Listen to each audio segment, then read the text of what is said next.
Salut, de retour après une petite période d'absence entre deux vidéos. Moi, pendant les vacances, je fais un break moto. Je ne roule pas pendant 3 semaines, mais j'essaye quand même de garder l'esprit motard. J'ai installé un magnifique top case sur le toit de ma voiture, un magnifique Citroën C4 Picasso. Je fais du cruising en duo avec une passagère improbable et qui n'a peut-être pas totalement apprécié la sortie. Et enfin j'essaye de me perfectionner sur le pilotage sur l'angle, et j'arrive à garder de l'angle même en allant tout droit, même sans courbe, grâce à un autre moyen de locomotion, si on peut dire ça comme ça.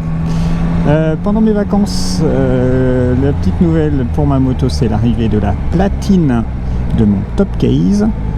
On a aussi eu l'Evergiven qui est enfin a été libéré d'Égypte, mais ça c'est autre chose. Donc j'ai pu remettre mon top case sur la moto, ce qui tombait très bien puisque depuis mon retour de vacances, j'ai repris les trajets domicile-travail. Et qu'avec le top case, c'est quand même plus pratique qu'avec les valises. Je suis pas super à l'aise en interfile.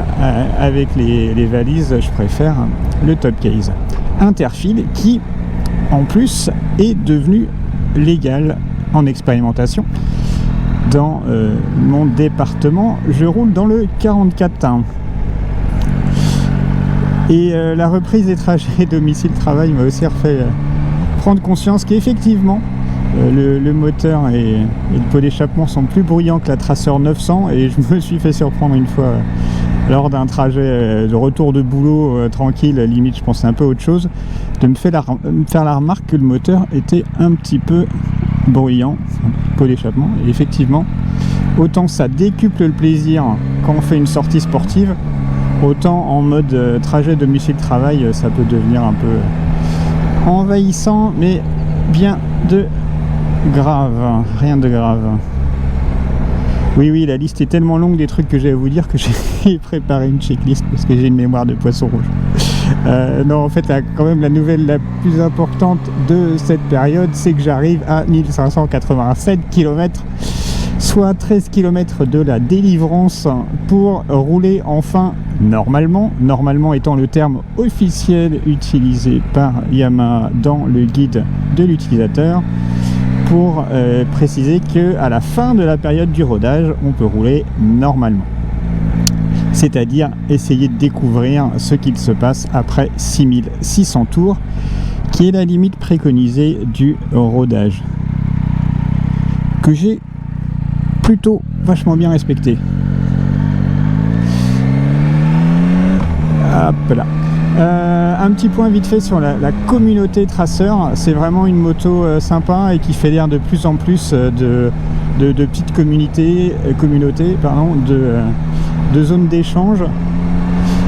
Moi j'ai d'abord découvert le Tracer MT-09, le forum Tracer MT-09, dont je vous mets le lien en commentaire de la vidéo. Et j'ai également trouvé on m'a indiqué des groupes Facebook sur des commentaires de mes vidéos YouTube, des groupes Facebook privés, un français et un autre international, où chacun parle dans sa langue d'origine. C'est assez rigolo.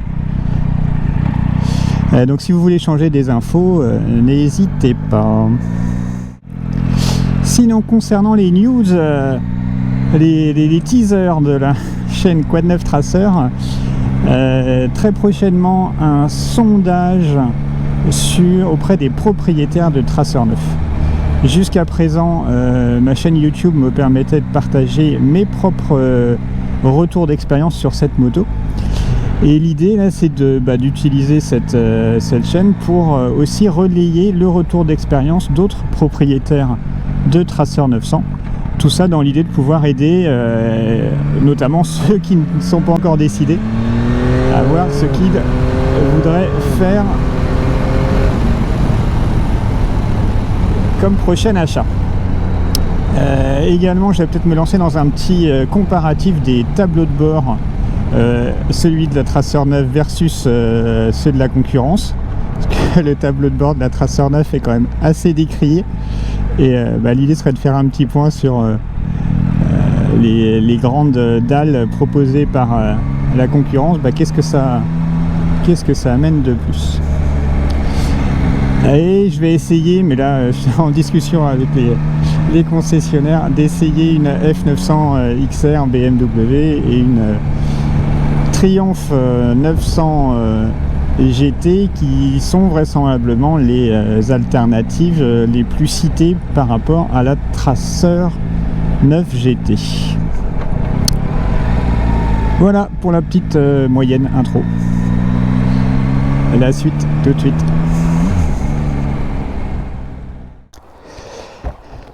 Alors, ce top case, donc j'ai pris le top case 50 litres de chez Yamaha. C'est le même que celui que j'avais sur ma Tracer 900 GT, mais que j'ai vendu. Déjà, premier conseil, quand vous allez ouvrir et fermer le top case, ne jamais utiliser la clé pour actionner la poignée. On risque de la tordre. Moi j'avais tordu celle de ma Tracer 700 à l'époque, donc il faut bien utiliser la molette. La contenance est pas mal. Pour ranger deux casques, il faut les ranger exactement comme c'est indiqué ici, et il faut pas que ce soit trop gros. Moi je sais que si je mets mon casque et celui de ma femme dans leur housse, ça passe pas, il faut enlever la housse. Pour enlever le top case, c'est super simple, c'est avec la grosse poignée qui se trouve derrière. Hop, et le top case s'en va directement. Donc ce qui est prémonté d'origine, c'est les poignées qui intègrent le support de la platine. D'origine, il y a les trois trous, pas très esthétiques, qui permettent justement de monter la platine. Charge limite 5 kg. Bah oui, bien sûr. Donc voilà, la platine n'est pas si disgracieuse que ça, ça cache pas trop la moto. Et puis ce qui est quand même super bien sur notre Tracer 9 GT, c'est que les supports de valise sont vachement discrets. On n'a pas un gros arceau métallique comme on retrouve dans la plupart, chez quasiment d'ailleurs l'intégralité des motos concurrentes. Donc voilà le petit point sur le top case.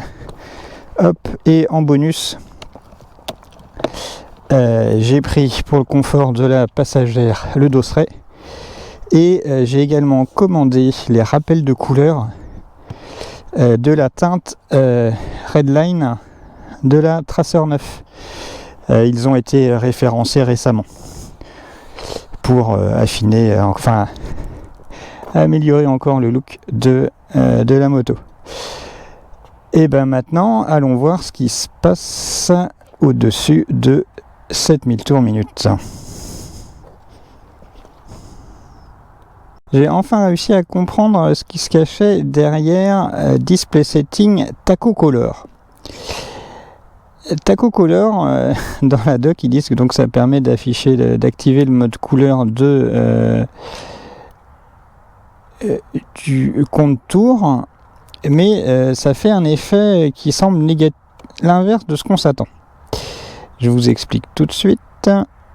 Là, du coup, j'ai mis le Taco Color à off, avec toujours cette molette magnifique où un coup sur deux, je rip quand je fais OK, ça fait comme si j'avais fait au bas.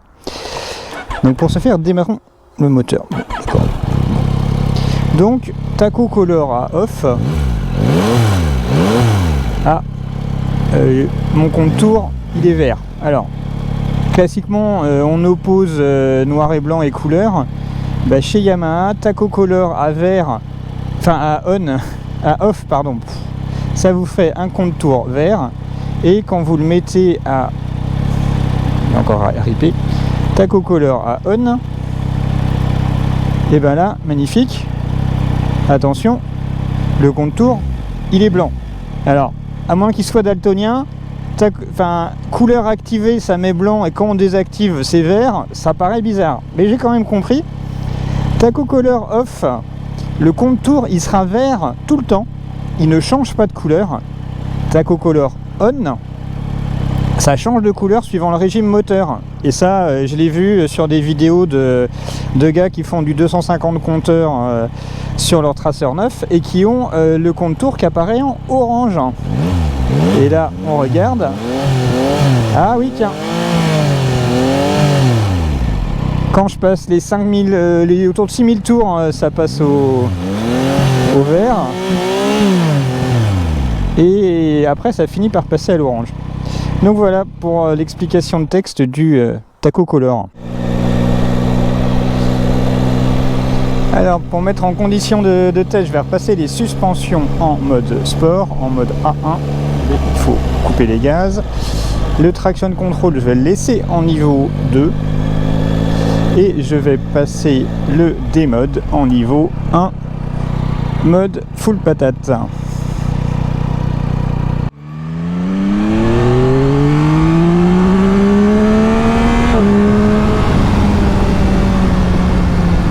Et ben oui, ça passe à l'orange. Ça passe à l'orange. Allez, gaz en grand. Non, vite fait pas.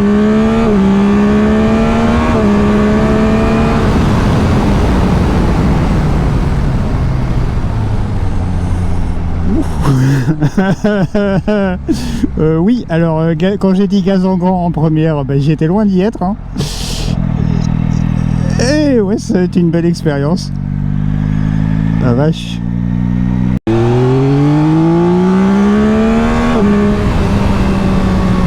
Je viens de lever la roue avant.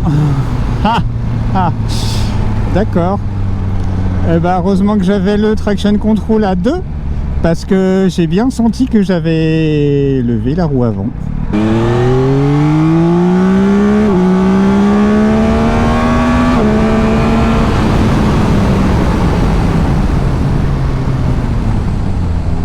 Et ça freine aussi. Ouhou.